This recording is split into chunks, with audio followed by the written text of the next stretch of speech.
সুনীল ছেত্রীর বিদায়ী ম্যাচ আর সেই match draw. চোখের জলে মাঠ ছাড়লেন ক্যাপ্টেন।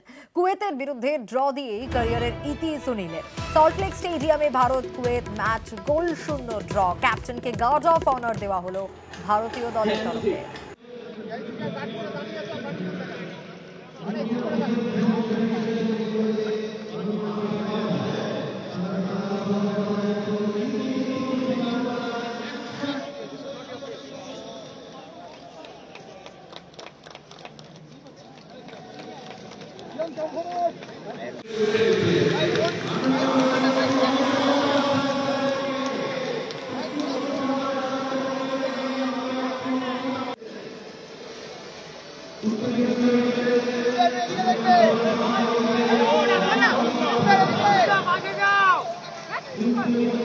খুব নস্টালজিক লাগছে, খুব ইমোশনাল। আমরা সবাই জিতলে খুব ভালো লাগতো, কিন্তু এত লোক এসছে, সুনীলকে তাদের সাপোর্ট দেখিয়েছে, ভালোবাসা দিয়েছে।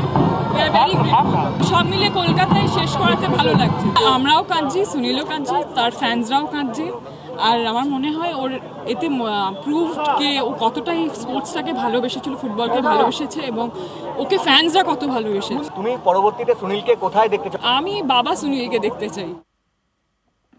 সুনীল ছেত্রীকে প্রস্তাব মুখ্যমন্ত্রীর। বাংলার ফুটবলের সঙ্গে যুক্ত থাকার প্রস্তাব, ভারতীয় ফুটবলকে এগিয়ে নিয়ে যাওয়ার প্রস্তাব। শেষ ম্যাচের আগে ভারত অধিনায়ককে ফোনে শুভেচ্ছা জানান মুখ্যমন্ত্রী। সুনীলকে মুখ্যমন্ত্রী ডিজাইন করা সোনার চেনও উপহার দেওয়া হয়।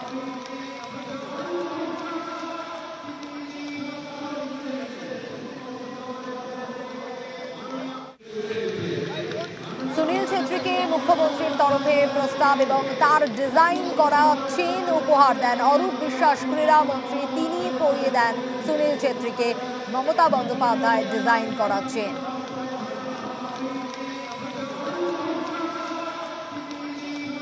মাননীয় মুখ্যমন্ত্রী ডিজাইন করা একটা 19টা কয়েনের একটা সোনার চেন, শুটলেন শাড়ি এবং 19টা হলুদ গোলাপ ফুল রাজ্য সরকারের তরফ থেকে, মাননীয় মুখ্যমন্ত্রীর তরফ থেকে আমি তুলে। মাননীয় মুখ্যমন্ত্রী তাকে অনেকগুলো তার সঙ্গে কথা বলেছেন দীর্ঘক্ষণ। ভারতীয় ফুটবলকে সমৃদ্ধ করতে, বাংলার ফুটবলকে এগিয়ে নিয়ে যেতে যা যা করতে চান মাননীয় মুখ্যমন্ত্রী তাতে সাহায্যের হাত বাড়িয়ে দেবেন।